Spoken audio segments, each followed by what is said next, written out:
Rabbil alamin wassalatu wassalam ala asyrafil anbiya'i wal mursalin wa ala alihi wa sahbihi ajma'in. Subhanaka la ilma lana illa ma 'allamtana innaka antal alimul hakim. Rabbi shrah li sadri wa yassir li amri wahlul 'uqdatam min lisani yafqahu qawli. Amma ba'd. Alhamdulillah ala ni'matil islam, alhamdulillah ala ni'matil iman, wa kafa biha min ni'mah. Allahumma barik lana fi Rajab wa Sya'ban wa ballighna وبلغنا رمضان وأعنا على الصيام والقيام وقراءة القرآن وقنعنا باليسير من المنام.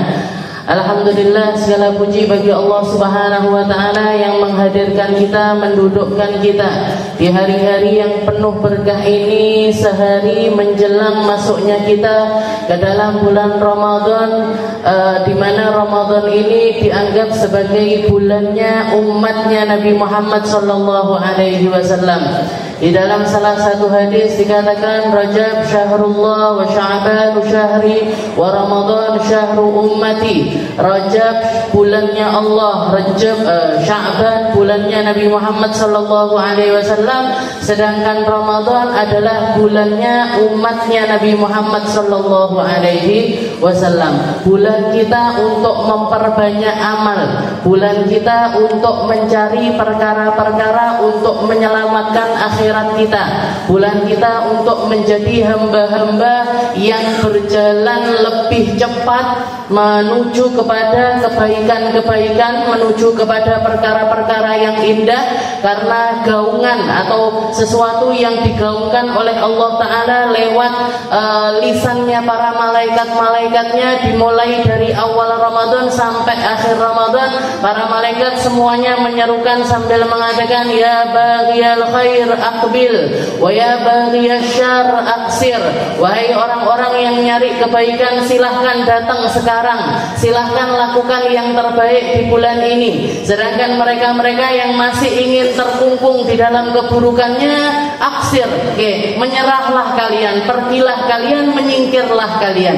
Ini bulannya kebaikan, bulannya Allah Ta'ala menawarkan segala macam kebaikan. Di dalam salah satu hadis yang lain, Nabi Muhammad juga mengatakan, as-salah ila salah wa jum'ah ila jum'ah wa Ramadan ila Ramadan mukaffaratun lima bainahunna majtunibatil kabair.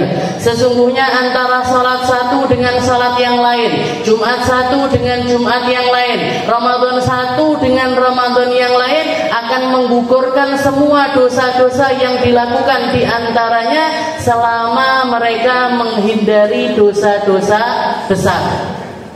Selama kita menghindari dosa-dosa besar, maka dosa-dosa yang lain diampuni sama Allah Ta'ala hanya dengan masuknya kita ke dalam bulan Ramadan. Oleh karena itu Nabi Muhammad sampai mengatakan, wa ballighna Ramadan, ya Allah sampaikan, panjangkan umur saya agar saya masuk ke dalam bulan Ramadan. Di dalam hadis yang lain Nabi Muhammad juga mengatakan, ketika malaikat Jibril berdoa dan diaminkan sama Nabi, malaikat Jibril mengatakan, ya Muhammad, man adraka Ramadan falam yughfarlah ab'adullah wa asfatah. Wahai Muhammad, orang yang ketemu sama Ramadan, ketemu aja. Jadi seakan-akan kita itu dengan Ramadan, seakan-akan kita itu dengan Ramadan cukup dengan kita bernafas saja sudah dapat ampunan dari Allah Ta'ala. Man adraka Ramadan falam yughfarlah. Katanya Nabi, barang siapa yang ketemu sama Ramadan kok enggak dapat ampunannya Allah, berarti dia orang yang parah-parah sekali jauhnya dari Allah Subhanahu wa Ta'ala. Mungkin kita bersihkan apa yang ada di dalam diri kita, permusuhan-permusuhan yang ada, silaturahmi yang terputus, kemaksiatan yang masih kita lakukan, putuskan sekarang, Bu. Jangan sampai kita masuk Ramadan dalam keadaan tidak dapat ampunan dari Allah Subhanahu wa Ta'ala. Kita lanjutkan pembahasan kita. Kalau minggu yang lalu kita bahas tentang mubtilat, atau perkara yang membatalkan puasa, baik itu membatalkan pahalanya puasa ataupun membatalkan puasa secara keseluruhan, sehingga diwajibkan bagi kita untuk mengqadhanya, semacam memasukkan sesuatu ke dalam lubang-lubang limat, ataupun juga muntah dengan sengaja ataupun juga melakukan perkara-perkara yang membuat puasa kita itu batal, itu semuanya harus kita hindari. Sekarang kita masuk ke dalam bab yang membahas tentang sunanu saumi Ramadan. Oke, sunanu saumi Ramadan, sunnah puasa Ramadan. Karena meskipun bab yang kita bahas ini adalah tentang puasa, tapi lebih spesifik lagi yang kita bahas adalah tentang puasa Ramadan. Oke, tentang aturan-aturan di dalam puasa Ramadan. Dikatakan di sini sunanus shaumi Ramadan. Oke, sunnahnya puasa Ramadan. Yang pertama adalah ta'jilul fitri idza tayaqqana al-ghurub bi khilafi ma idza syakka fa yajibu alaihi ay ya'mala bil ihtiyat wa yu'akhirul fitr.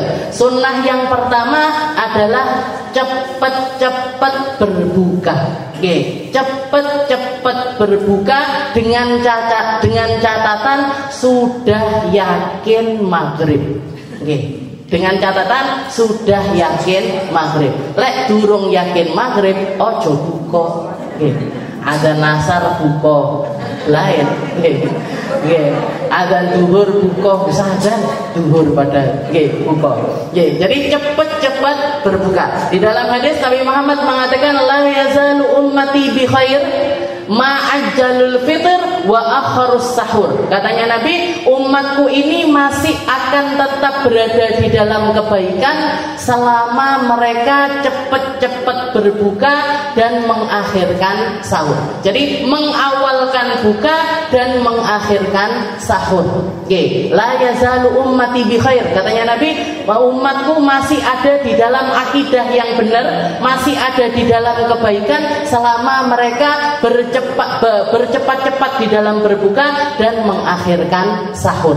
Oke, para ulama menafsirkan, ada yang memaknainya secara zahir. Apa yang dimaksud sama Nabi, umatku ini ada di dalam kebaikan selama mereka ini mempercepat berbukanya. Para ulama mengatakan, ya kalau orang bercepat-cepat berbuka, dia aman, dia aman dari akidahnya puasa-puasa yang lainnya. Akidah dari puasa-puasa yang lainnya. Karena seperti mungkin banyak di antara jenengan tahu, orang Nasrani juga punya puasa, orang Yahudi juga punya puasa. Orang-orang yang punya gaya hidup, istilahnya suka diet, suka nggak makan, membatasi makanan dan lain sebagainya. Ini perkara nggak makan ini jadi suatu kebanggaan bagi mereka. Aku nggak mangan 20 jam. Aku nggak makan 18 jam, aku nggak makan 15 jam. Itu jadi kebanggaan bagi mereka. Apa salah apa yang mereka lakukan? Nggak salah, Bu. Tapi itu bukan di ranah ibadah. Karena kalau kita ngomongin tentang puasa itu tahdibul jasad, wa tahdibul qalb, wa tahdibu ar-ruh, wa tahdibun nafas. Ketika kita berpuasa, Allah Ta'ala mengatakan, ya ayyuhalladzina amanu kutiba alaikumus syiyam kama kutiba alal ladzina min qablikum la'allakum tattaqun. Jadi tujuan dari puasa ini agar kita jadi hamba yang bertakwa. Gimana kita mencapai ketakwaan tersebut? Caranya kita untuk mendapatkan ketakwaan itu gimana? Dengan cara tahdib. Tahdib itu kita itu menggembleng, istilahnya yang digembleng itu jasad kita digembleng, roh kita digembleng, nafsu kita digembleng, hati kita juga digembleng. Gimana puasa gembleng hati itu gimana? Kita puasa karena kita yakin ini kewajiban dari Allah Subhanahu wa Ta'ala, bukan sesuatu yang lain. Nyapa awakmu poso? Dia takut. Atau kenapa kamu Ramadan nggak makan nggak minum? Ya hitung-hitung ngurangi 2 kilo 3 kilo lah. Jadi istilahnya jadi sangat berbeda sekali antara puasa dengan orang yang pengen kurus, itu sangat beda.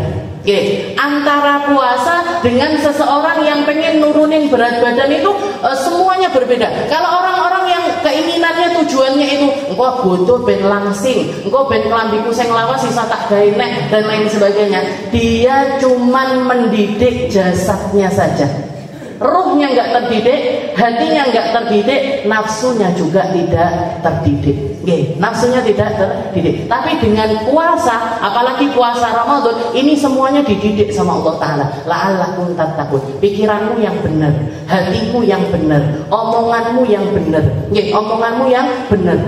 Cara kamu di dalam melakukan di dalam menjalankan puasa itu juga harus benar. Ketika Rasulullah mengatakan kalau waktu maghrib berbukalah kalian, kita manut sama Nabi, karena disitulah yang namanya ketakwaan sesungguhnya itu seperti itu. Rasulullah nyuruh seperti ini, kita taati. Rasulullah melarang seperti ini, kita hindari. Itu tujuan ketakwaan. Karena enggak semuanya perkara-perkara yang nampak baik itu dapat kebaikan. Nggak semua yang nampaknya itu semacam perkara-perkara yang dianggap baik oleh manusia dianggap baik juga sama Allah Subhanahu wa Ta'ala. Berapa banyak orang non muslim yang dermawan, berapa banyak orang non muslim lisannya lebih baik, berapa banyak orang non muslim muamalahnya lebih baik dibandingkan orang muslim. Bu, saya ini pedagang, saya pernah kulaan di Tanah Abang. Tanah Abang itu kalau jenengan tahu hampir 100% pedagangnya itu Chinese. 80% lebih lah. Bahkan omong-omongannya sampai pakai bahasa Mandarin. Saya kulaan dari satu toko ke toko yang lain. Di sini habis 2 juta, di sini habis 5 juta. Banyak sekali toko yang kita kunjungi. Dan semuanya barangnya itu dikirim. Semuanya barangnya dikirim. Dari kita kulaan mayoritas dari orang Chinese, juga ada yang dari orang India, dari orang Padang, dari orang asli Indonesia. Ketika barang ini datang, dicocokin Bu, antara barang yang datang sama notanya, hampir semuanya ini klop. Jadi misalkan baju daster datang 10, di nota 10. Dan kita kulaan rok misalkan 5, ditulis 5, datang juga 5. Hampir nggak ada masalah sama sekali. Justru malah yang masalah ketika kita dapat atau belanja dari toko-toko yang maaf punyanya orang Islam, punyanya orang kita. Jadi ini sangat-sangat disayangkan sekali. Ini sangat-sangat, mereka jauh lebih ngerti syariatnya Nabi di dalam pengamalannya ketimbang orang Islam. Sampai kita, ya Allah, muamalah karo wong Cina ndak enek sing masalah. Malah muamalah sama orang Islam malah bermasalah. Udah gitu kita komplain malah marah-marah mereka. Mau balik lagi ke Jakarta salah ngawangan Bu. Mau perjalanannya jauh dan lain sebagainya. Ini loh, nggak semua yang baik itu mendatangkan kebaikan. Apakah mereka ini dapat pahala dari Allah Ta'ala dengan muamalahnya yang semacam ini? Enggak. Kenapa? Asyirku billah, karena mereka melakukan dosa yang terbesar, yaitu menyekutukan Allah Subhanahu wa Ta'ala. Menyekutukan, mereka nggak percaya sama Allah Ta'ala. Jadi kebaikan apapun yang mereka lakukan nggak dapat, hanya akan dibalas sama Allah Ta'ala di dunia, tapi nggak dapat balasan di akhirat. Dapat balasannya di dunia tapi nggak dapat balasan di akhirat. Jadi sedangkan ketakwaan itu menyelaraskan antara keduanya. Kamu itu harus baik. Di antara manusia kamu harus baik. Di antara keluarga kamu harus baik. Sama hewan kamu harus baik. Sama lingkungan sekitar kamu harus baik. Tapi kebaikanmu itu tujuannya cuma satu. Apa itu? Bentuk ketakwaan kita kepada Allah Subhanahu wa Ta'ala. Puasa juga seperti itu. Makanya Nabi mengatakan la yazalu ummati bi khair ma'ajjalul fitr. Ma'ajjalul fitr. Selama umatku itu kalau wayahe deng buka mereka buka, waktunya deng mereka harus meninggalkan makanan, berhenti dari sahurnya, mereka memilih untuk berhenti. Wes iki apik iki. Mereka ada di dalam akidah yang benar. Mereka ada di dalam syariat yang benar. Mereka ada di dalam amaliyah yang benar. Kenapa? Karena nyangkutkan amaliyahnya dengan ketakwaan kepada Allah Subhanahu wa Ta'ala.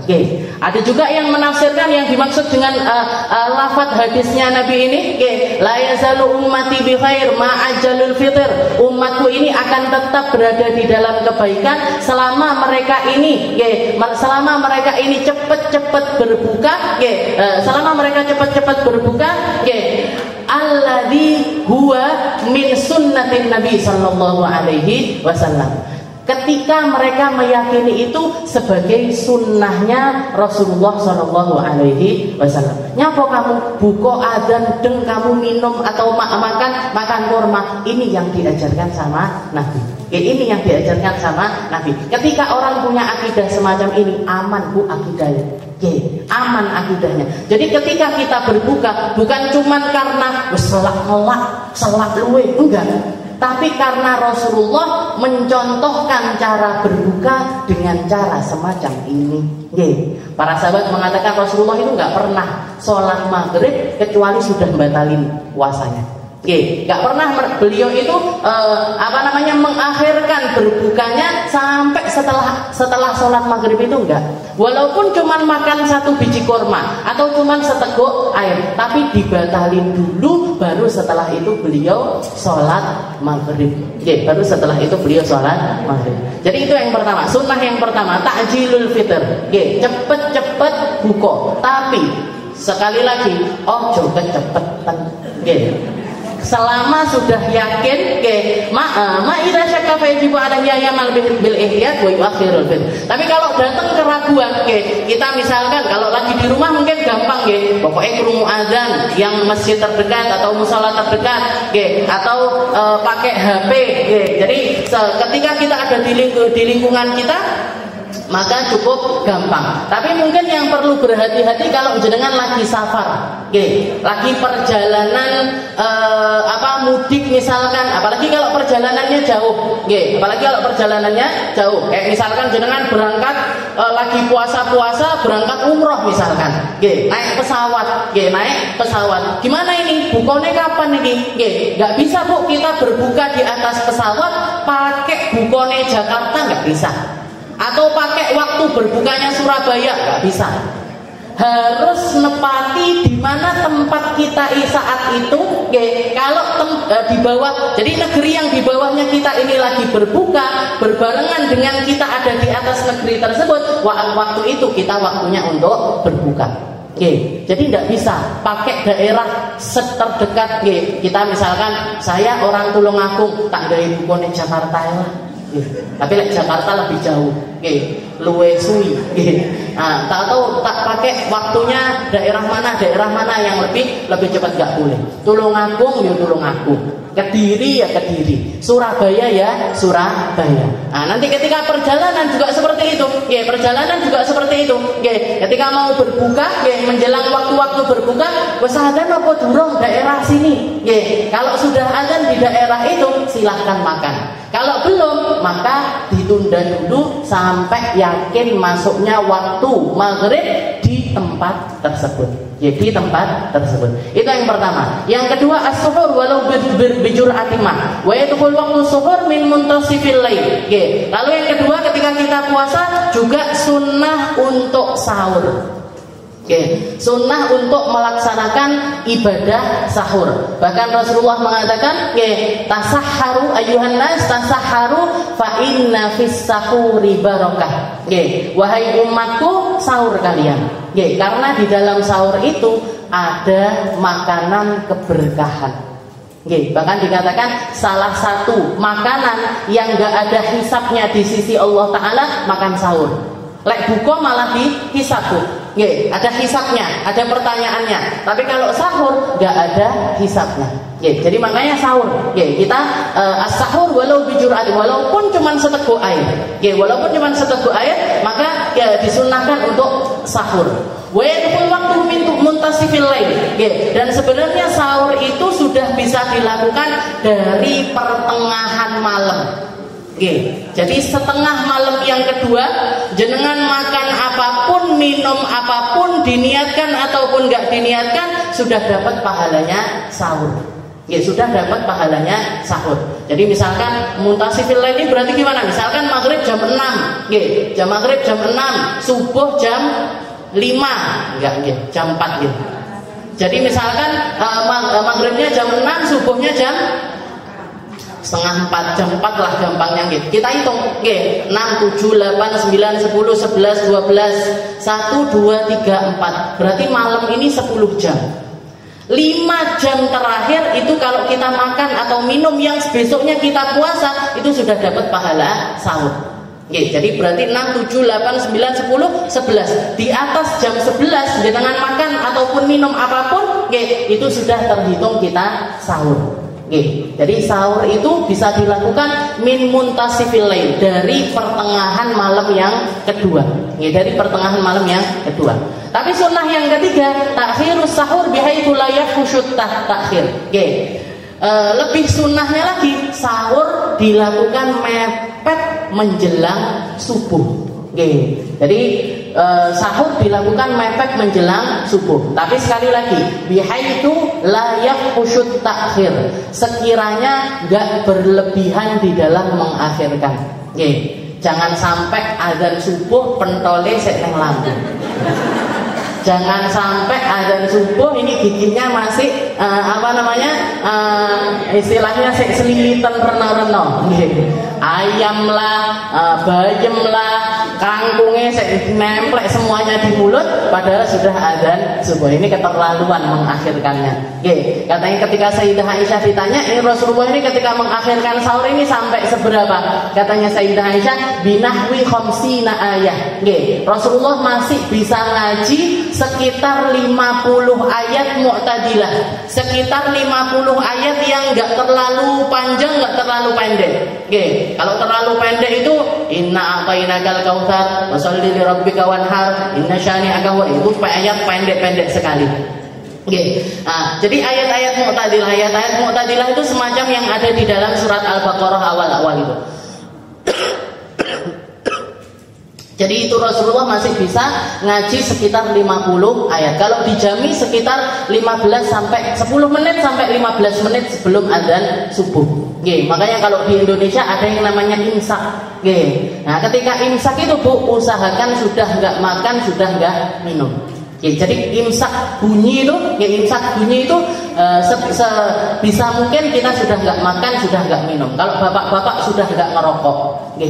Karena biasanya yang paling angel bapak-bapak ini ngerokoknya ini sampai menjelang subuh.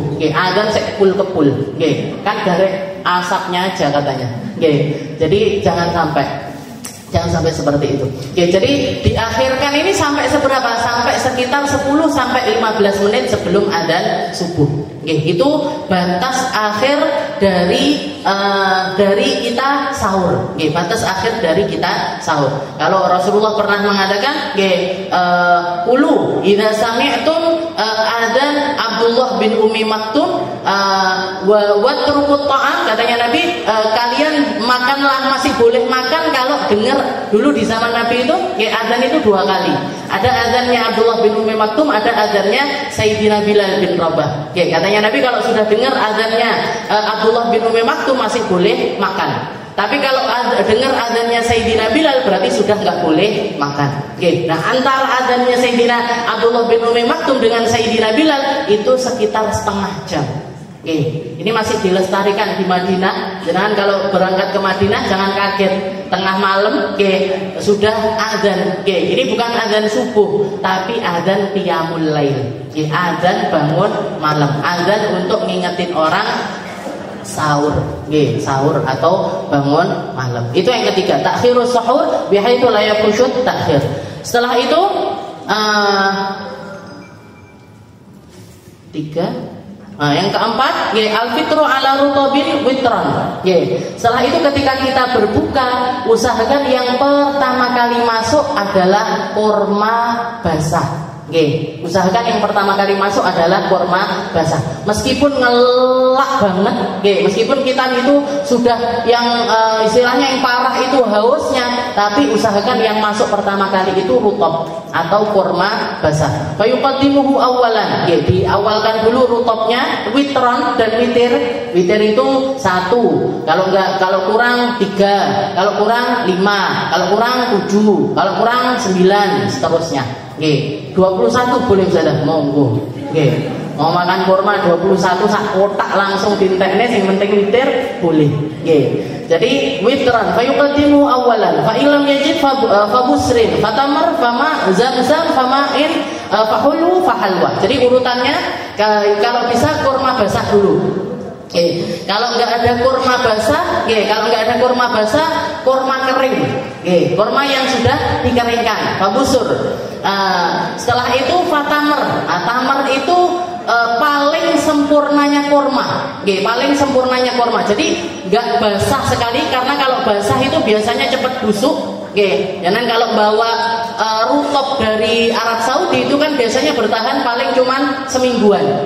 Seminggu sudah nggak kuat lagi. Nah, di atasnya rutop ada yang empuk, ada yang empuk tapi bukan rutop, tapi sudah jadi kurma. Sudah jadi kurma tapi bukan yang basah. Yang basah ini kalau dimakan kriuk-kriuk kayak mirip sawu. Nah, itu rutop namanya. Nah, di atasnya itu empuk tapi belum sampai kering. Itu namanya busrun. Busrun. Nah, itu kalau nggak ada, yang empuk lah, yang empuk. Kalau nggak ada juga tamer. Nah, tamer ini yang kering. Kalau istilahnya saya bakul kurma, Bu. Saya bakul kurma. Jadi tahu, istilahnya yang dimaksud kalau rutop namanya rutop. Kalau yang busrun itu jenengan bisa ambil merek, biasanya namanya luk-luk. Jadi bentuknya bulat, dagingnya itu masih lembut, dagingnya itu masih lembut. Nah, itu namanya busrun. Itu kesunahan yang kedua. Nah, di atasnya itu tamer. Tamer itu biasanya sudah kering. Nah, sudah kering ini rata-rata yang masuk ke Indonesia ini dari Tunis. Panjang-panjang kering. Biasanya kalau dimakan ya istilahnya nggak ada basahnya sama sekali. Itu namanya tamer. Setelah tamer, kalau nggak ada kurma, fama. Nah, berbuka pakai air putih. Air putih yang nggak ada rasanya. Fama'u zam-zam. Kalau bisa airnya air zam-zam. Kalau bisa airnya air zam-zam. Nggak ada ya air biasa. Baru setelah itu fahulwu fahalwa. Kalau nggak ada air, makan sesuatu yang manis yang belum tersentuh api. Itu namanya hulwu. Misalkan jenengan punyanya buah apel, ya dimakan apel. Atau semangka, ya makan semangka. Kalau pokoknya yang manis-manis tapi belum tersentuh api. Baru setelah itu kalau nggak ada juga, baru fahalwa. Fahalwa ini teh manis, atau apapun yang manis-manis tapi sudah kena api. Nah, itu namanya fahulwu fahalwa. Jadi urutannya buka itu. Urutannya buka, pertama rutop, jadi kurma basah. Kalau nggak ada kurma basah, kurma yang empuk.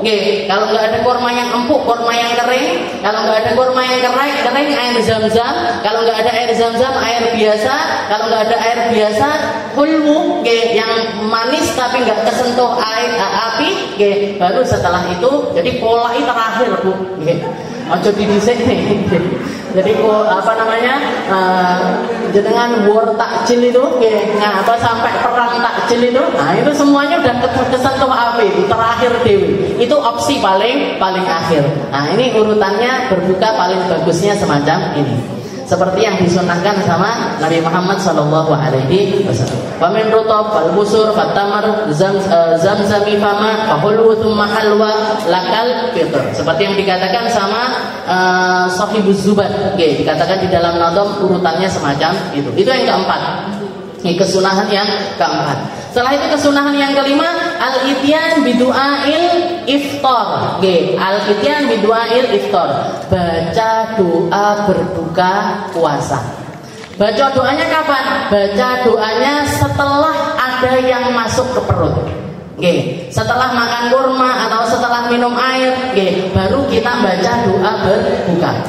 Duduk kurmane sik ning gone-gone, Allahumma laka sumtu wa bika amantu wa ala rizqika aftartu bi rahmatika. Enggak, tapi dimakan dulu baru doa.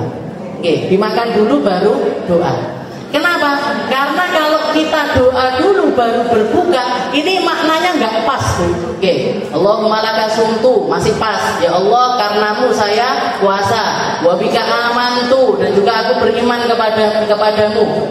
Wa ala rizqika aftartu, dan atas rezekimu saya berbuka. Aftartu itu pakai fi'il madhi. Fi'il madhi itu kata kerja lampau. Kata kerja lampau itu berarti sudah dilakukan.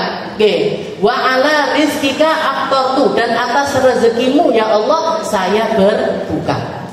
Berarti gimana? Berarti ya buka dhisik baru ndonga. Buka dulu baru doa.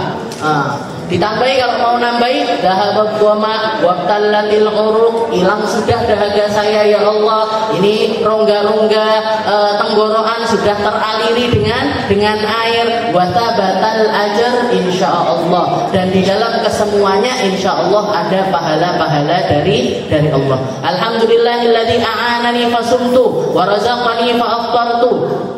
Allahumma inni as'aluka bi rahmatika allati wasi'at kulla syai'an taghfirli. Nah, ini doa yang warid dari Nabi Muhammad sallallahu alaihi wasallam. Ndak apal ustazah, apalnya mek lakan Allahumma lakasumtu wis monggo. Sembarang, bebas, freestyle ini di dalam doa. Jangan mau nambahi doa yang lainnya pun juga nggak apa-apa. Dan waktu ini, ketika kita berbuka, itu waktu yang sangat-sangat mustajab dari Allah Subhanahu wa Ta'ala. Jadi jangan yang pengen anak-anaknya jadi anak-anak yang solihah, doakan waktu ini. Ya Allah, Allahumma lakasumtu wa amat wa ala rizki aftartu bi rahmatika ya arhamar rahimin. Ya Allah, muga-muga untuk anak-anak sing solihah, ya Allah dapat rezeki yang barokah. Ya Allah, semua sakar panjenengan. Sampai minta garam aja silahkan.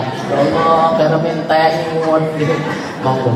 Ini doa. Tapi yang warid ini ada 3 macam doa. Allahumma lakasumtu, dhahabat dhama, Allahumma inni as'aluka bi rahmatika allati wasi'at kulla syai'an taghfirli. Ini 3 doa yang warid dari Nabi Muhammad sallallahu alaihi wasallam. Itu kesunahan yang kelima. Kesunahan yang kelima. Kesunahan yang keenam, taftirus shaimin. Kesunahan yang keenam yaitu ngasih makan orang berbuka. Ngasih makan, jadi sedekah Ramadan. Sedekah Ramadan itu paling enggak kita taruh di dalam 2 cara. Kalau Imam Malik, Qadhiyat dan lain sebagainya, ketika masuk bulan Ramadan, mereka ini majelis-majelisnya ditutup, gak mau ketemu orang, gak mau ketemu siapa-siapa, gak mau dicurhati siapa-siapa, gak mau muamalah sama manusia. Katanya beliau, Ramadan ini bulannya saya ma'al Quran wa it'amut ta'am. Quran sama it'amut ta'am, 2 amaliyah yang akan saya lakukan, yaitu muamalah dengan Al-Qur'annya dipererat, dan yang kedua fokus sedekah dengan cara ngasih makan orang berbuka. Ini Imam Malik, tapi Imam Malik itu hari-hari sama ilmu, hari-hari sama hadis, hari-hari sama muridnya, hari-hari sama kajian-kajiannya. Maka Ramadan ditutup pengajiannya. Lek awake dhewe mau ngikuti Imam Malik, yo ora ngaji, yo ora buka Al-Qur'an. Jadi tambah nemen, yo wis majelisnya dibuka ae berarti. Jadi istilahnya Imam Malik seperti itu. Jadi yang Imam Syafi'i, kalau Ramadan khatam 60 kali khataman. Setiap harinya beliau khatam sehari sekali. Kalau Ramadan ditingkatkan 2 kali. Siang khatam sekali, malam khatam sekali. Awake dhewe ngimpi. Mau baca Al-Quran kayak gini, angel. Ini ibadahnya orang-orang level tinggi.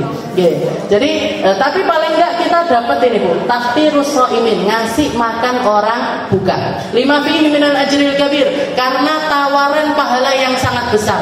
Nabi Muhammad mengatakan, man aftara shaiman, barang siapa yang ngasih makan orang berbuka, ngasih makan orang berbuka, katanya Nabi, falahu ajruh, dia akan dapat pahala dari orang yang dia bukakan. Jadi misalkan jenengan ngasih buka puasa sama 5 orang. 5 orang ini tadi seharian kan puasa dia. Di dalam puasanya mungkin dia baca Al-Quran, di dalam puasanya mungkin dia ngajar, di dalam puasanya mungkin dia belajar, di dalam puasanya mungkin dia berzikir dan lain sebagainya. Maka pahala puasanya 5 orang ini tadi kita dapat, karena dia berbuka dengan sesuatu yang kita berikan. Para sahabat protes, protes, ya Rasul, nggak semua dari kita nggak bisa ngasih makan orang, itu nggak semua dari kita, nggak semua dari kita bisa ngasih makan orang sampai kenyang, itu nggak semua.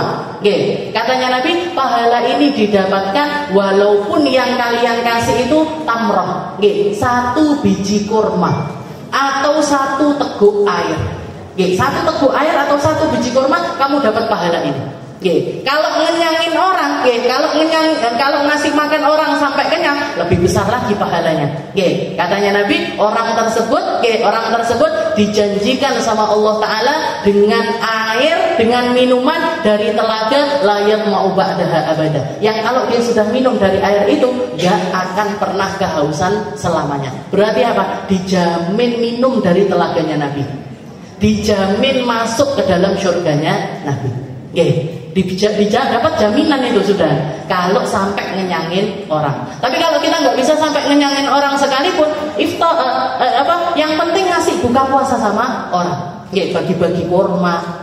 Guru saya dulu ketika saya masih di pesantren ngajarin, setiap kali berbuka puasa, anak pondok kan dananya cepet. Anak pondok mau sedekah angel, buat dirinya sendiri aja angel, istilahnya sulit, ekonominya belum kerja dan lain sebagainya. Itu guru saya ngajarin, kamu kalau buka, misalkan 1 halakoh buka ini 5 orang, ambil kurma, tapi jangan dimakan.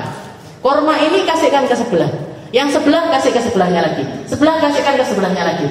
Jadi kurma yang saya ambil tadi dimakan sama yang sebelah kiri saya, bukan sebelah kanan. Katanya beliau, itu kamu dapat pahala puasanya 5 orang ini tadi. Dapat. Kenapa? Karena orang yang ini nggak bisa buka kecuali pakai kurma dari orang sebelahnya. Sebelahnya nggak bisa buka kecuali karena dapat kurma dari itu. Jadi bahkan ngoper kurma aja loh, ngoper kurma aja jadi sebab dapat pahala dari orang-orang yang kita bukakan. Jadi al-hiris alih. Jadi yang perlu kita punya di dalam hati kita iman. Beriman atas pahala-pahala yang ditawarkan sama Allah Ta'ala segitu banyaknya di bulan Ramadan. Makanya jangan sampai nggak dapat porsi. Jangan sampai nggak dapat porsi ngasih buka puasa sama orang itu, jangan sampai. Kalaupun nggak bisa nandangin sendiri, jangan titipkan. Titip ke Al-Fatah, titip ke Al-Musrimun, titip ke Masjid Mubarak, titip ke masjid-masjid langgar-langgar. Apalagi langgar-langgar kita, kalau misalkan jenengan masjid-masjid di sekitar rumahnya masih sepi, nggak ada kegiatan apa-apa, ayo rembukan, bareng-bareng, ayo ngekei buko. Masih yuk sehari 5 orang nggak apa-apa. 3 orang juga mulai 3 orang. Nanti insya Allah kalau jenengan amanah, transparansi di dalam keuangannya ini, dana ini dipakai buat beli ini, dana ini, nanti yang cuci piring ini ditoto, orang bakalan percaya sama masjid-masjid kita. Yang nggak percaya ini kan marai dikorupsi. Yang nggak percaya ini kayak kemarin nih, kita kan semuanya menyesal ini. Yang pelangganan pertama ini kan menyesal.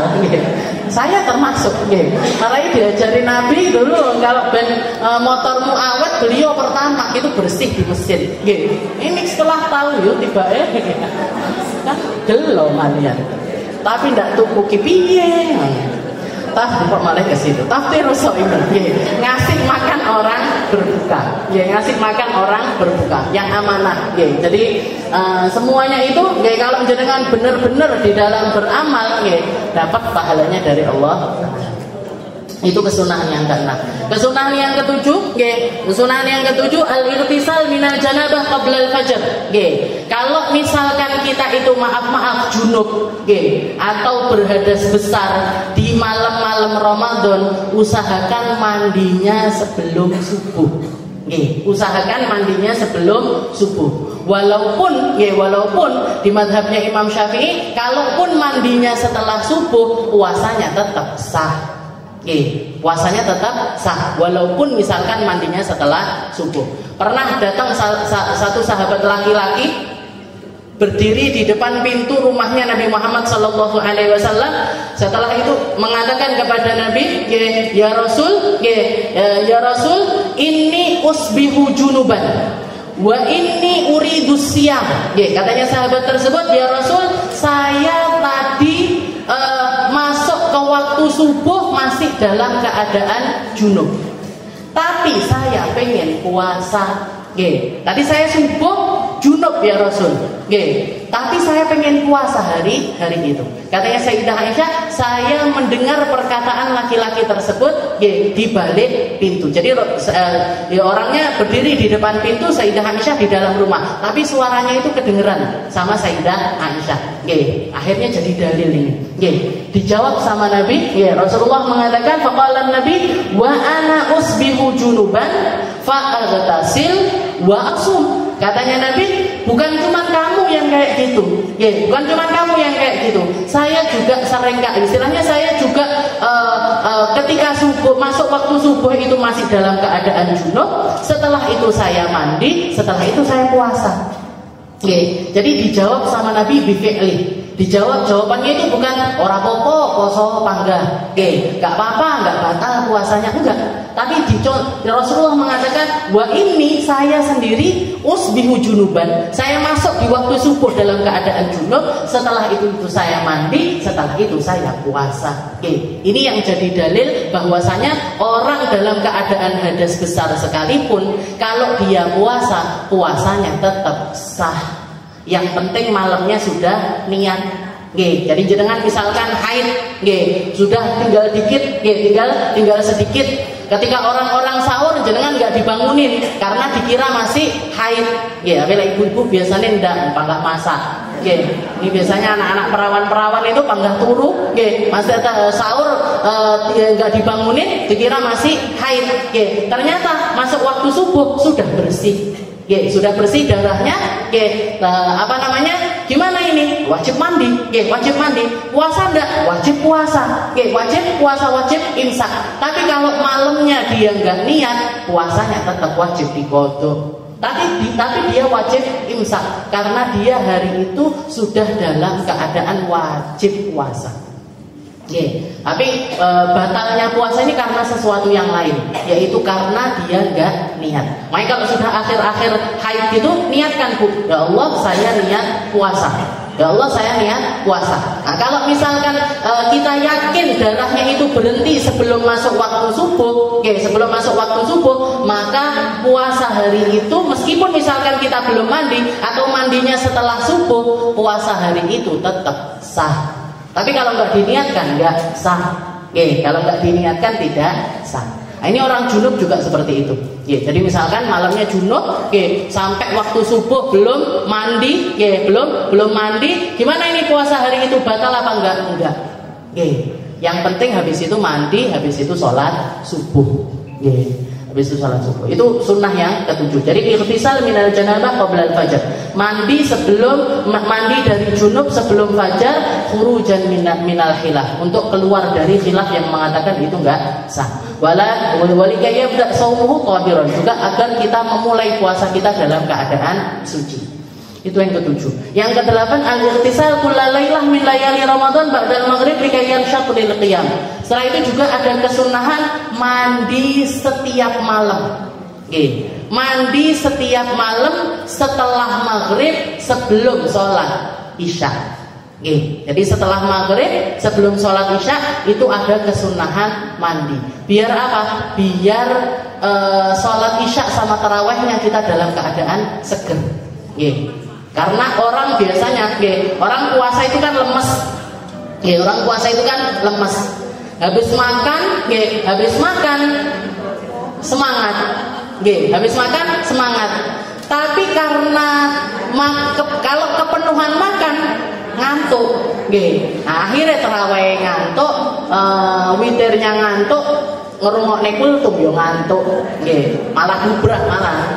Jadi makanya ada kesunahan untuk mandi setelah maghrib. Tapi rematik saja, rematik tidak usah. Mandinya sebelum maghrib daripada memaksakan dapat kesunahan ini tapi dapat darurat atau dapat mudorot yang lain, dapat keburukan yang lain. Tapi kalau masih bisa, istilahnya yang muda-muda yang seger-seger, jadi mandinya itu setelah maghrib. Jadi habis buka, setelah berbuka puasa mandi, baru setelah itu berangkat ke masjid untuk sholat isya dan tarawih. Itu yang ke-7. Yang ke-8.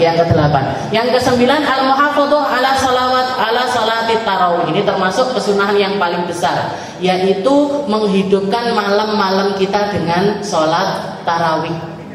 Menghidupkan malam-malam kita dengan sholat tarawih. Tarawih itu cuma ada di bulan Ramadan. Tarawih itu cuma ada di bulan Ramadan. Jangan kawal-kawal tarawih diguyu pitik, enggak menungsoneh sing guyu, pitik sing guyu. Jadi bukan manusia lagi yang ketawa, tapi makhluknya Allah Ta'ala yang lain, karena Ramadan itu tarawih itu cuma ada di bulan Ramadan. Dan dikatakan di akhir-akhir usianya Nabi, di akhir-akhir tahun Ramadannya Nabi, Rasulullah itu beberapa kali keluar. Jadi cara tarawihnya Nabi itu beliau setelah sholat Isya, beliau sholat tarawih 2 rakaat salam.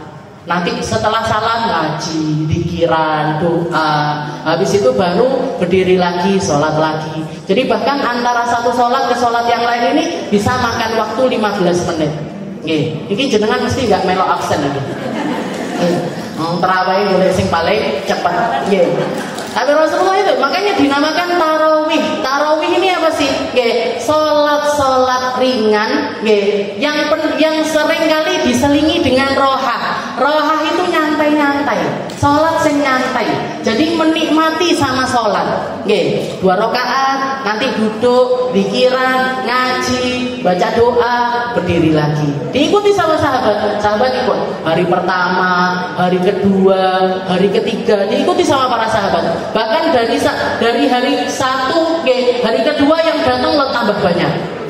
Hari ketiga yang datang, bahkan di hari ketiga itu dikatakan sahabat yang dari pelosok-pelosok itu pada datang. Hari keempat yang jauh-jauh ikut juga, sudah datang. Tapi dikatakan hari pertama Rasul keluar, hari kedua Rasul keluar, hari ketiga Rasul keluar, hari keempat Rasulullah sholat Isya, habis itu pulang ke rumahnya, gak keluar lagi. Gak keluar lagi. Sampai dikatakan para sahabat ini ngenteni setengah jam, 1 jam. Rasulullah sama para sahabat itu sama Rasulullah itu takdimnya luar biasa, Bu. Ndak wani notok omahe, ya Rasul dinteni, ya Rasul dinteni. Atau kalau dibel-beli, kalau saya ngaji di Al-Fatah telat 15 menit paling Mbak Ira wis, bisa dah sampai mana? Bisa dah sampai mana? Tapi para sahabat itu enggak dinteni, enggak keluar-keluar setengah jam, 1 jam, 2 jam, sampai tengah malam Rasulullah enggak keluar-keluar. Sampai tengah malam baru para sahabat pulang sedikit sampai ketika tengah malam. Jadi setelah sampai masuk waktu subuh, setelah subuh Rasulullah melihat ini. Para sahabat yang ikut jamaah sholat subuh ini di mukanya sudah tanda tanya semua. Tanda tanya besar. Nyapo. Kenapa? Kok Rasulullah enggak keluar? Rasulullah, maka dikatakan setelah sholat subuh Rasulullah mengatakan ini a'rifu ma sona'tumul barihah. Saya tahu apa yang jadi keluh kesahnya kalian semalam. Kalian bertanya-tanya kan, kenapa kok hari pertama, kedua, ketiga aku keluar untuk sholat tarawih, tapi hari keempat kok enggak keluar?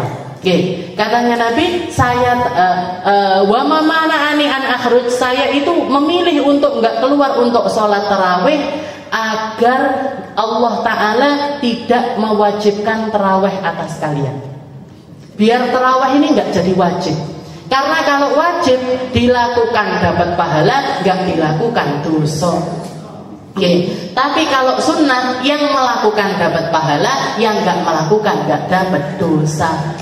Jadi dari rahmatnya Nabi Muhammad SAW kepada umatnya, Rasulullah memilih untuk enggak keluar. Kalau nuruti pengennya Nabi, Rasulullah itu berdiri sholatnya sampai kakinya bengkak, Bu. Kuat, mau sepanjang malam beliau sholat, kuat Nabi. Tapi Rasulullah tahu persis umatnya gak sekuat beliau. Apalagi umat zaman milenial, koyo awake dhewe. Istilahnya iso tarawih wis alhamdulillah. Jadi bisa tarawih aja sudah alhamdulillah. Jadi biar enggak umatnya ini biar enggak kena dosa, Rasulullah memilih untuk enggak tarawih. Sampai Ramadan terakhirnya Nabi, Rasulullah enggak pernah keluar lagi untuk tarawih.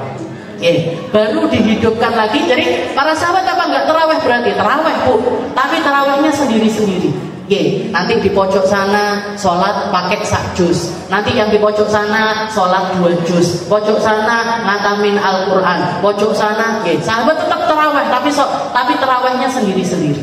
Sampai akhir hayatnya Nabi. Baru dihidupkan kembali di zaman Sayyidina Abu Bakar.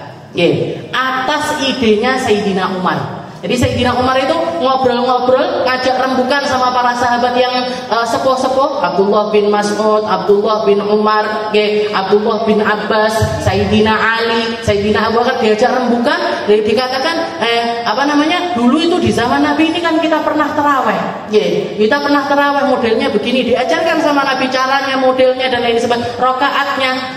Gimana kalau sekarang ini kita jadikan sholatnya itu berjamaah? Kita jadikan sholatnya berjamaah. Sayyidina Ali setuju, Sayyidina Abdullah bin Mas'ud setuju, Sayyidina Umar setuju, Sayyidina Abu Bakar juga setuju. Akhirnya dicanangkanlah sholat tarawih berjamaah di Masjid Nabawi. Yang dikomentari sama Sayyidina Abu Bakar, beliau mengatakan ni'ma bid'atin hada. Bid'ah terbaik ini ya ini. Bid'ah terbaik, tahu bid'ah jenengan? Sesuatu yang nggak dicanangkan sama Nabi, tapi dilakukan setelahnya. Yang dilakukan sesuatu yang baru lah istilahnya. Katanya Sayyidina Abu Bakar, ni'ma bid'atin hada. Bid'ah terbaik ya ini.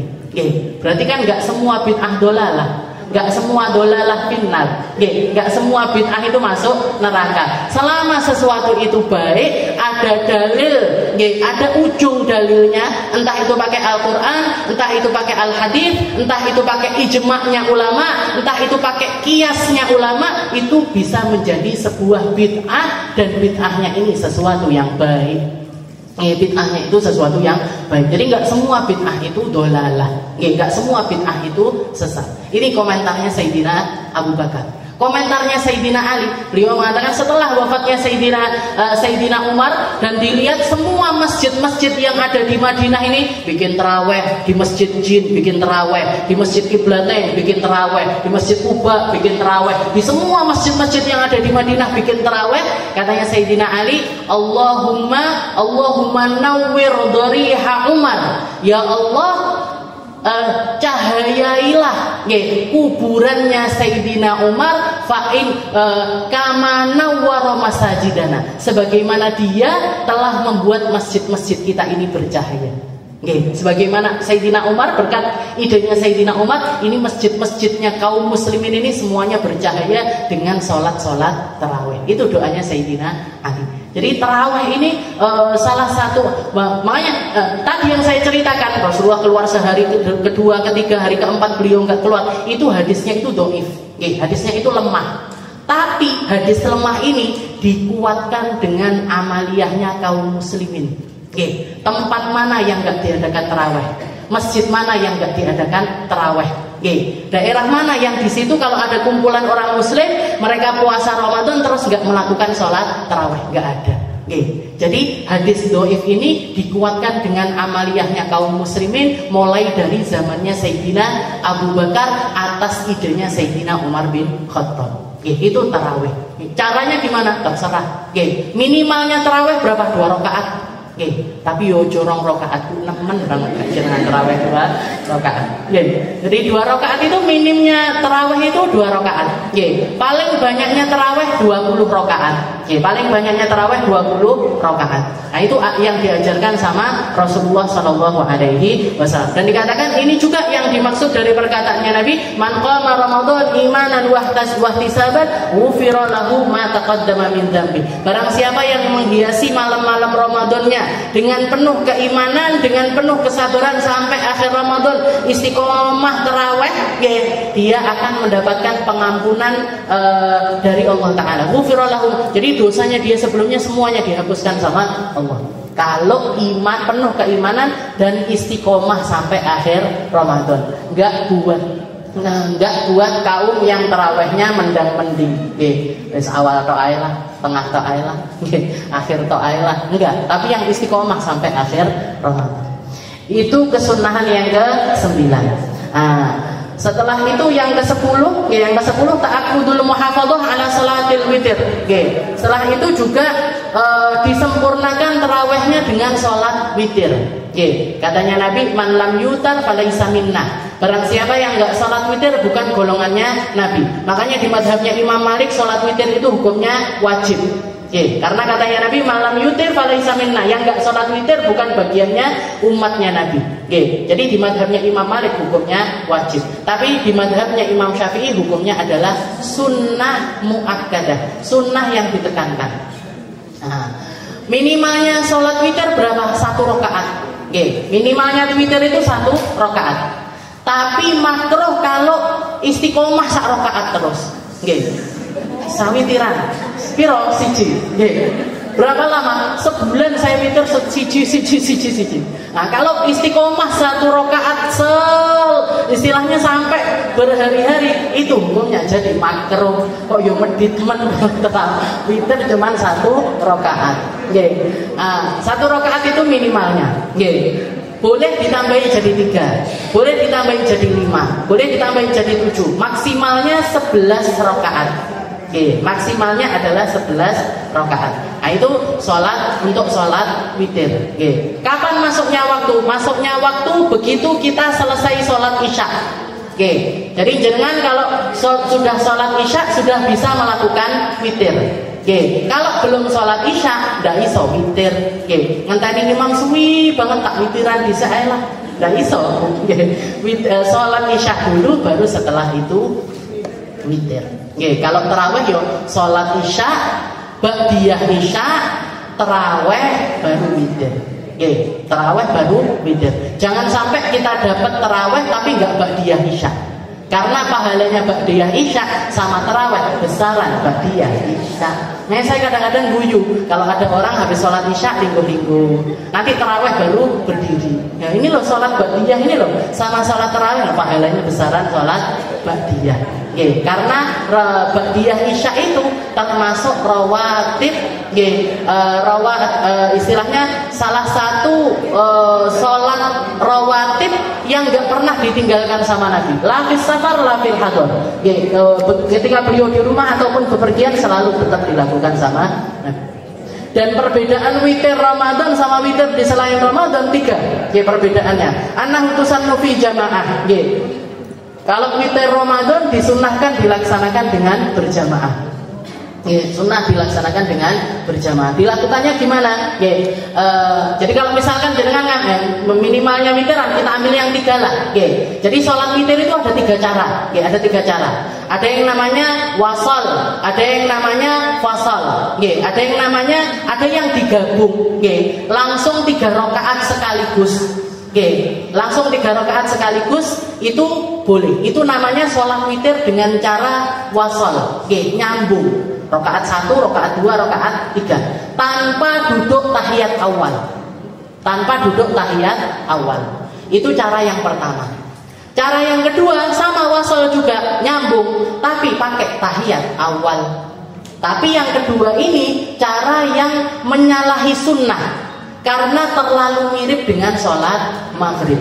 Karena akhirnya mirip sama sholat maghrib. Jadi ini nggak jarang dipakai. Tapi kalau jenengan ngelihat ada orang sholat witir kok enek tahiyat awal, nggak apa-apa Bu, jangan disalahkan. Itu ada syariatnya. Nggak terus dosa bid'ah dolalah finnar. Ada caranya yang namanya wasal. Jadi witir dengan cara disambung. Ada juga witir yang fasal. Diputus. 2 rakaat dulu, salam, habis itu 1 rakaat.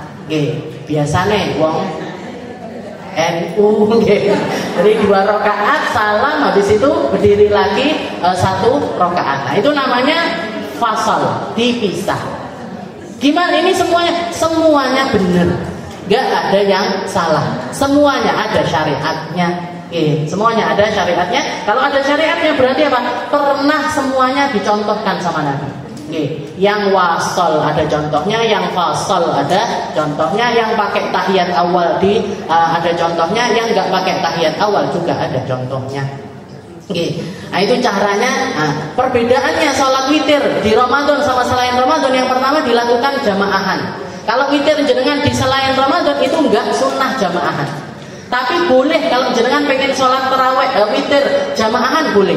Ya, sak keluarga misalkan buat motivasi diri, berisya langsung tarawih langsung witir jamaahan. Gimana? Boleh. Tapi sebenarnya enggak sunnah untuk dilakukan berjamaah kecuali di bulan Ramadan. Yusannu fihi jamaah wa yusannu fihi al-jahr, dan sunnah bacaannya itu dikeraskan. Oke, bacanya dikeraskan, Fatihahnya dikeraskan, suratnya dikeraskan. Itu yang kedua. Lalu yang ketiga, wa yusannu fihi al-qunut fi nisfil akhir min Ramadan 'ala al-mu'tamad. Di setengah Ramadan yang terakhir, di setengah Ramadan yang terakhir. Jadi malam 15 sampai akhir Ramadan itu sunnah ditambahi doa kunut di rakaat yang terakhir. Sunnah ditambahi doa kunut, jadi habis iktidal rakaat yang terakhir ngangkat tangan untuk doa kunut. Jadi kunut itu ada dua macam. Ada yang namanya kunut rotibah, ada yang namanya kunut nazilah. Kunut rotibah ini apa? Kunut rotibah itu kunut yang memang ada tartibnya. Cuman dua, di waktu subuh setiap harinya. Dan yang kedua di waktu witir setengah Ramadan yang terakhir. Itu namanya kunut rotibah. Ada lagi namanya kunut nazilah. Kunut nazilah ini apa? Kunut di sholat-sholat rakaat terakhir dari sholat apapun ketika umat muslim ini tertimpa musibah. Biasanya ditambahi doanya Allahumma ahlikil yahud wan nasara, ya Allah istilahnya habisilah atau binasakan orang-orang kafir, orang-orang munafik, orang-orang yang memerangi Islam dan lain sebagainya. Jadi kalau ada terjadi itu namanya kunutnya adalah kunut nazilah.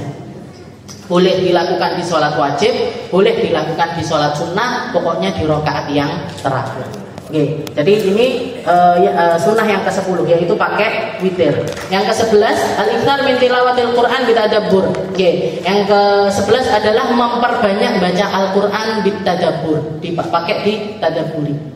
Jadi muamalahnya kita sama Al-Quran diperbaiki. Syahrul Ramadan alladzi unzila fihi al-Quran hudal linnas wa bayyinatin minal huda wal furqan. Katanya Allah Taala, bulan Ramadan, bulan diturunkannya Al-Quran sebagai pembawa hidayah untuk manusia. Bahkan bukan cuma Al-Quran yang diturunkan di bulan Ramadan, tapi kitab-kitab terdahulu pun juga turunnya semuanya di bulan Ramadan. Suhufu Ibrahim, kitabnya Nabi Allah Ibrahim turun di tanggal 1 Ramadan. Kitabnya kitab Taurat turunnya di tanggal 4 Ramadan. Injil turunnya ada yang mengatakan di tanggal 7, ada yang mengatakan di tanggal 11 Ramadan. Al-Quran ada yang mengatakan di tanggal 14, ada yang mengatakan di tanggal 17, ada yang mengatakan di tanggal 21 dari bulan Ramadan. Jadi semua kitabnya Allah Ta'ala turunnya di bulan Ramadan. Jadi muamalahnya kita sama Al-Quran harus diperbaiki. Yang tahun kemarin hatamnya sekali, muka-muka tahun ini 2 kali. Yang tahun kemarin hatamnya 2 kali, insya Allah tahun ini hatamnya 3 kali. Tahun kemarin tidak hatam belas, ya muka-muka tahun ini hatam. Paling nggak hatam siji sekali aja. Berarti kalau sekali hatam itu paling nggak sehari jenengan ngaji 1 juz. Kalau masih haid berarti yuk ditambahi, ada yang 1 juz, ada yang 2 juz, biar Ramadan ini kita dapat khotam Al-Quran. Yang ke-12 al-ikthar minas sunan, memperbanyak ibadah-ibadah sunnah seperti sholat sunnah terawatibnya diperbaiki, duhanya diperbaiki, sholat tasbihnya diperbaiki, sholat awabinnya diperbaiki. Ditambahin jenengan paling enggak kalau hari lain enggak pernah sholat tasbih, maka Ramadan sempatkan sholat tasbih. Sholat tasbih itu sholat nanti di setiap rakaatnya itu ada 75 tasbihat. Jadi sholat tasbih, sholat awabin. Jadi perbanyak sholat-sholat sunnah. Setelah itu yang ke-13 al-ikthar minal a'malis sholihah, perbanyak juga amal soleh, kasodaqah seperti sedekah, silaturahim, hadir majelis taklim, iktikaf. Jadi jenengan kalau masuk masjid Ramadan itu begitu masuk masjid niatkan nawaitul iktikaf biar dapat pahalanya iktikaf. Biar dapat pahalanya iktikaf. Kan jenengan kalau masuk masjid, nah ini juga buat menghindarkan kita biar nggak melakukan kelalaian selama kita di masjid. Jadi lagi di masjid pas wae kultum dijak ngomong-ngomongan sebelah, piye sesuk masak opo bukone. jenengan datang kan iktikaf nawait aku iktikaf iki sih. Jadi biar ingat kalau lagi iktikaf. Nah, jadi diniatkan. Nanti kita bahas insyaallah tentang iktikaf secara khusus. Mas datang majelis taklim, iktikaf, iktimar, menghidupkan malam-malamnya Ramadan, iqbal 'ala Allah bihifdzil qalb wal jawarih wa ta'awatil ma'thurah, memperbanyak zikir. Salah satu zikir yang diajarkan sama Nabi, asyhadu an la ilaha illallah astaghfirullah nas'alukal jannata wa na'udzubika minan nar. Biasanya masjid-masjid baca setiap kali mau buka. Tapi ini sebenarnya zikirnya Ramadan. Jangan membaca pagi, siang, sore, malam, silahkan. Allahumma asyhadu an la ilaha illallah astaghfirullah nas'alukal jannata wa na'udzubika minan nar. Minta surga, minta dijauhkan dari neraka. Ini doa wiridnya Ramadan. Kalau yang ditanya sama Sayyidah Aisyah, ya Rasul, in ana adraktu Lailatul Qadar. Ya Rasul, saya kalau ketemu Lailatul Qadar famada aqul? Saya harusnya ngomong apa ya Rasul? Katanya Nabi, ucapkan wahai Aisyah, Allahumma innaka afuwun tuhibbul afwa fa'fu anni. Ya Allah, jenengan zat yang maha suka mengampuni, suka berderma, dan saya ini penuh dosa, minta ampun ya Allah. Tuhibbul afwa fa'fu anni. Fa'fu anni atau fa'fu anna boleh. Yang ke-13, yang ke-14 al-ijtihad fil ashril awakhir wa tahri lailatul qadar fiha wa fi autariha akid. Jadi nyari malam Lailatul Qadar. Nyari malam Lailatul Qadar. Terutamanya di tanggal-tanggal ganjil. Jadi malam 17, malam 21, malam 23, malam 25. Nah, itu waktu-waktu yang paling sering datang Lailatul Qadar. Alladzi hiya khairun min alfi syahr. Yang dikatakan kalau kita ibadah di dalamnya lebih baik daripada 1000 bulan. Yang ke-15 taharril iftar ala halal. Kalau buka pastikan yang kita pakai berbuka ini sesuatu yang halal. Nyarinya halal dari sesuatu yang halal, jadi nggak terkontaminasi sesuatu yang haram. Kama qala Imam Abdullah bin Husain bin Tahir fi Hadiyatus Siddiq, seperti yang dikatakan Habib Abdullah bin Husain bin Tahir, pengarang Sulamut Taufik, yang kitab yang saya baca setiap Kamis pagi. Beliau mengatakan, wa aftir alal halal ya talibal kamal. Wahai orang-orang yang puasanya pengen sempurna, jangan sampai berbuka kecuali dengan sesuatu yang halal. Jangan sampai berbuka kecuali dengan sesuatu yang halal. Yang ke-16 atau si'ah dalamnya meluaskan rezekinya keluarga. Jangan tak hitung-hitungan sama keluarga, Bu. Kalau sudah masuk Ramadan, anaknya minta jajan, kasih. Pengen es krim, belikan. Pengen apa? Pokoknya nggak minta HP, minta rumah, minta mobil mungkin ya. Nah, pokoknya masalah sesuatu yang pengen jadi keinginannya dia apa, diluaskan. Insya Allah nanti setahun penuh jenengan diluaskan rezekinya sama Allah. Tausiah halal. Jadi misalkan requestnya anak pengen ayam goreng, suaminya pengen ini, jenengan turuti. Pokoknya naik duit. Yang ke-16, yang terakhir tarkul lagwi wal musyatamah fa in syatamahu fa yatadzakkar bi qalbihi annahu shaim. Yang terakhir adalah meninggalkan perkara-perkara yang melalaikan. Apalagi sampai bantah-bantahan, apa nek sampai tukaran, sebab prei ibu mosok 11 bulan tukaran, Ramadan sik panggah tukaran. Jadi kalau misalkan kita tersulut emosi kita, ingetin diri. Ini shaim, ini shaim, ini shaim. Ya Allah, saya lagi puasa, saya lagi puasa, saya lagi puasa. Wallahu a'lam bishawab. Ini tadi saya kebut bentek, masih rodok ngos-ngosan. Alhamdulillah saya oleh ngombe.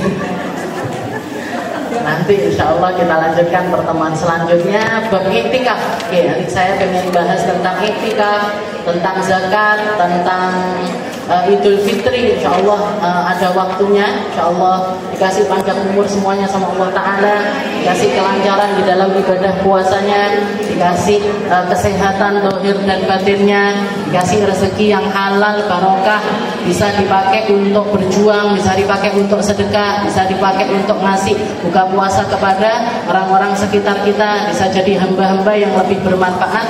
untuk umatnya Nabi Muhammad sallallahu alaihi wasallam. Ala hadhihi niyyah wa ala kulli niyatin salihah wa ila hadratin Nabi Muhammad sallallahu alaihi wasallam bisirril Fatihah.